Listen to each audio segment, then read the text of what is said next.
ठीक है दोस्तों, परेशान मत होइए, ज्यादा गर्मी पड़ रही है कि एप्लीकेशन मैं लिख दे रहा हूँ, शायद कुछ सुनवाई हो जाए और आप लोग की परेशानी भी हल हो जाए। तो ज्यादा से ज्यादा वीडियो को शेयर करना।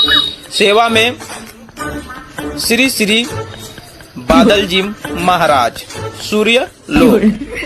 विषय है गर्मी कम करने हेतु आवेदन पत्र। महोदय, सादर निवेदन है कि गर्मी ज्यादा पड़ रही है, जिसकी वजह से प्यारी प्यारी लड़कियां गर्मी से बचने के लिए मुंह पर दुपट्टा बांध रही है, तो लड़के उनका चेहरा नहीं देख पा रहे हैं, जिसके कारण लड़कों के दिन बेचैनी से कट रहे हैं। चेहरा ढका रहने पर पहचानने में भी दिक्कत हो रही है कि अपनी वाली कौन है।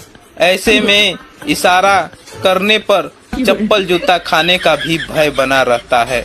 अतः आपसे निवेदन है महोदय जी कि आप गर्मी में थोड़ा सा कटौती करने की कृपा करें। धन्यवाद।